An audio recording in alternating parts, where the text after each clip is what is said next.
गरीब बहू की कन्या पूजन। अरे सुमिता बहन सुनो तो सही। हाँ बोलो अनुपमा जी। चलो चलते हैं। कहाँ? अरे और कहाँ, नवरात्रि शुरू होने वाली है, साथ चलकर ही व्रत का सामान ले आते। सुमिता अपनी पड़ोसन की बात सुनकर दुखी सी हो गई। उसके पड़ोस में वो औरत अभी कुछ दिनों पहले ही रहने आई थी, जिसकी वजह से उसे सुमिता के घर के बारे में कुछ भी पता नहीं था। जैसे ही उसने सुमिता को अपने साथ चलने को बोला तो पीछे से एक मोहल्ले में ही रहने वाली औरत बोली, अरे बहना तुम भी किससे जाने को बोल रही हो? इस बेचारी के घर तो बस 2 वक्त रोटी बन जाए उसी में भगवान का एहसान है।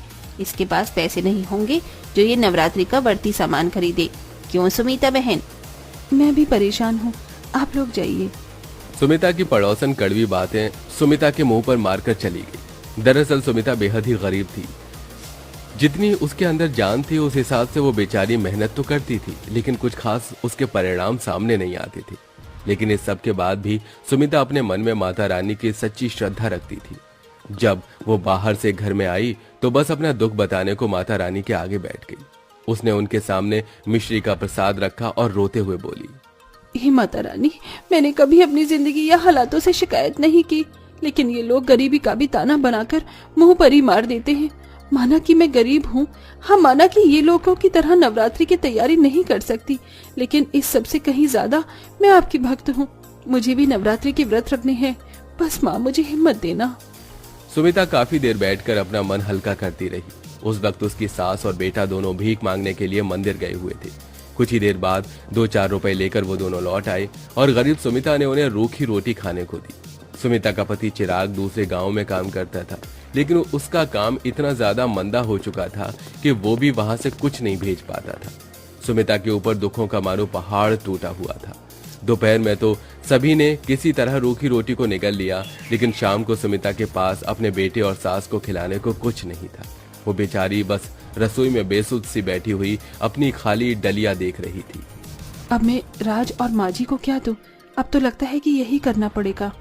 बेचारी सुमिता ने सूखी हुई रोटी के डिब्बे में देखा। उसमें एक रोटी सूखी हुई पड़ी हुई थी। सुमिता ने उसे ही निकाला और उसे पानी में डुबोया। अब ये रोटी नरम हो गई है, दे देती हूँ। राज बेटा, ये ले तू और दादी माँ खा लो। माँ आप नहीं खाओगी?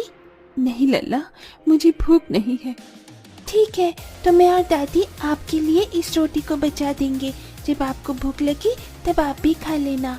अपने छोटे से बेटे की इतनी फिक्र देखकर सुमिता की आंखें नम होने लगी। भगवान ने उन्हें कड़ी मुश्किलों में डाला हुआ था। नन्हे राज और उसकी कमजोर और बूढ़ी दादी ने उस सूखी रोटी को पानी से लगा लगा कर निकला और सुमिता तो भूखी ही सो गई। ऐसा पहली बार नहीं हुआ था जब उन्होंने ऐसा खाना खाया हो। ऐसे ही 2-4 दिन और गुजर गए और अब नवरात्रि लग चुकी थी। हर एक घर से हर एक औरत सभी नवरात्रि के लिए तैयार थी। सुमिता ने भी बिना कुछ खाए पिए और बिना किसी इंतजाम के व्रत कर लिया। बहू, एक तो वैसे ही शरीर में जान नहीं है और ऊपर से तू व्रत रख रही है। पागल है तू? ये व्रत वगैरह मत रख। हमारे पास इन व्रतों को रखने के लिए कुछ भी नहीं है। माँ, व्रत को करने के लिए जो सबसे जरूरी है वो मेरे पास है। क्या? श्रद्धा। माँ, श्रद्धा सबसे अहम और जरूरी है। अगर श्रद्धा है तो व्रत है, और नहीं है तो वो बस खुद को भूखा रखने से ज्यादा कुछ नहीं है। ठीक है बहू, अगर तुझे व्रत रखने ही है तो तू रख ले, मैं क्यों बेवजह तुझे रोकूं। अपनी सास की इजाजत पाकर सुमिता खुश हुई, लेकिन व्रतों के दौरान ना तो सुमिता के घर में कोई फल था और ना ही कोई और चीज। बस सिर्फ उसके यहाँ मिश्री रहती थी, जो भी वो माता रानी को भोग लगाने के लिए इस्तेमाल करती थी। सुमिता ने लगातार नवरात्रि के 5 व्रत बिल्कुल भूखे रहकर पूरे किए, लेकिन आज का छठा व्रत उसे मुश्किल पड़ने लगा, क्योंकि उसे घर का भी काम रहता था और साथ ही अपनी सास और बेटे का पेट भरने की चिंता थी। अभी भी सुमिता भूखी प्यासी मंदिर के बाहर से भंडारा लेने की लाइन में लगी हुई थी कि तभी वो चक्कर खाकर गिरने लगी। अरे नहीं, मेरा तो सर घूम रहा है। अरे देखो भाइयों, इन बहन को क्या हुआ? अरे बहन उठो, क्या हुआ तुम्हें? अरे कोई पानी दो। वहाँ खड़े हुए लोगों ने उस गरीब की मदद की। पानी का छींटा पड़ने से सुमिता जागी और होश में आई। अरे बहन ठीक तो हो? क्या हुआ तुम्हें? कुछ नहीं, बस चक्कर आ गया। सुमिता को सभी ने एक साइड बैठा दिया और उसे भंडारे की प्लेट जल्दी से देकर वापस घर भेजा। गर्मी काफी ज्यादा थी, लेकिन इस गर्मी और अपने पेट को एक तरफ करते हुए मजबूर माँ को घर से निकलना पड़ा। इसी तरह से परेशानियों में सुमिता की नवरात्रि गुजर गई और आज कन्या पूजन का दिन था। सुमिता का मन तो बहुत ज्यादा था कि वो भी कन्याओं को कुछ खिलाए, लेकिन उसके घर में तो अपने ही खाने के लाले थे। सुमिता माता रानी की तस्वीर के आगे बैठी हुई रो रही थी। माता रानी, जितना मैं कर सकती थी मैंने किया। मेरे बस में सिर्फ व्रत रखना था तो मैंने व्रत रखा, लेकिन अब इस नवरात्रि का अंत करने के लिए मेरे पास कन्याओं को खिलाने को कुछ भी नहीं है। मैं चाहकर भी कन्या पूजन नहीं कर सकती हूँ माँ, तो मुझे माफ कर देना और मेरे नवरात्रि के व्रतों को मान लेना। सुमिता ने सच्ची श्रद्धा से अपना काम कर दिया था। कहते हैं ना, अगर इंसान अपनी तरफ से वो सब करे जितना कि वो कर सकता है, तो फिर नामुमकिन हालात में करिश्मे होते हैं। सुमिता के साथ भी करिश्मा हुआ। जब वो रो रही थी तभी माता रानी की तस्वीर बहुत ही ज्यादा सुंदर सुनहरी रोशनी में चमकी और स्वयं माँ दुर्गा ने सुमिता को दर्शन दिए। सुमिता, परेशान मत हो, मैं तुमसे नाराज नहीं हूँ, बल्कि बहुत खुश हूँ जो तुमने ऐसी जिंदगी जीकर भी कभी मेरा दामन नहीं छोड़ा। नामुमकिन हालातों में मेरे ऊपर विश्वास किया, खुद सूखी रोटी खाई, मुझे मिश्री का भोग लगाया, खुद 9 दिन भूखी रही, लेकिन मेरे लिए कन्या पूजन की चिंता की। अब मुझे तुमसे कुछ और नहीं चाहिए, मैं अब तुम्हें कुछ देने आई हूँ, ये लो। माता रानी ने सुमिता की रसोई की तरफ उंगली उठाई और वहाँ ढेरों राशन आ गया। ये सामान कन्या पूजन के लिए है, इससे बनाओ जो भी तुम्हें अच्छा लगे और खुद भी खाओ, कन्याओं को भी खिलाओ। ऐसे बोलकर माँ दुर्गा गायब हो गई। बहुत देर तक तो सुमिता, महादेवी और राज बस यूं ही बैठे रहे, लेकिन फिर सुमिता होश में आई। माँ हमारे घर माँ दुर्गा आई थी, आपने देखा ना? हाँ बहू, मैंने देखा, स्वयं दुर्गा माँ थी। बहुत जल्दी से प्रसाद बना, आज हम भी अच्छा खाना खाएंगे। मैं बताती हूँ, आज तो हलवा पूरी, खीर, मटर पनीर और भी बहुत कुछ बनाना। जरूर माँ। सुमिता ने सब कुछ बहुत ही दिल से बनाया।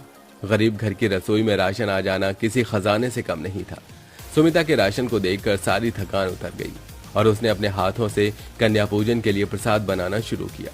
महादेवी घर घर जाकर कन्याओं को खाने के लिए बोल आई और सुमिता के छोटे से आंगन में भी रौनक हो गई। कितना स्वादिष्ट प्रसाद है।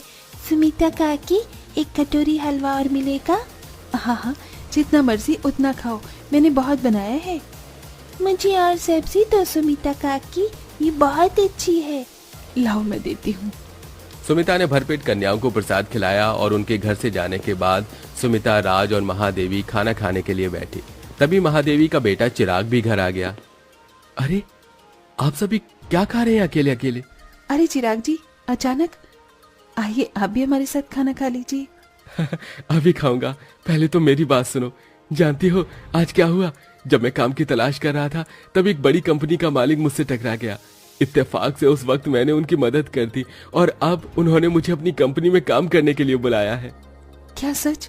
शुक्रिया माता रानी। चिराग जी, माता रानी का शुक्र अदा कीजिए, उनकी ही लीला हमारे ऊपर बरसी है। सुमिता ने सारी बात चिराग को बताई, जो भी आज के दिन हुआ था। सब कुछ सुनकर चिराग भी हैरान हो गया और बोला, तभी तो मैं कहूँ कि जिस घर में मेरे खाने के लाले रहते थे वहाँ आज इतना राशन कैसे है? ये सब माँ दुर्गा की ही कृपा है। सही कहा, माता रानी हमसे प्रसन्न है चिराग जी। और सही कहते हैं लोग कि अगर सच्ची श्रद्धा हो तो एक ना एक दिन हालात बदल ही जाते हैं। बस हमें मुश्किलों को देखकर हार नहीं माननी चाहिए। सुमिता की बात सुनकर सभी ने हाँ में गर्दन हिला दी। एक ही सेकंड में सुमिता की किस्मत बदल चुकी थी। कल तक जिसका पति बेरोजगार था, आज वो एक बड़ी कंपनी से जुड़ गया। कल तक जिसके यहाँ खाने के भी लाले थे, उस औरत ने आज कन्या पूजन में 9 कन्याओं को भरपेट खाना खिलाया। लेकिन ये सब बस सुमिता की हिम्मत से ही हो पाया था। अब सुमिता की जिंदगी बदल चुकी थी और अब सब कुछ ठीक हो चुका था।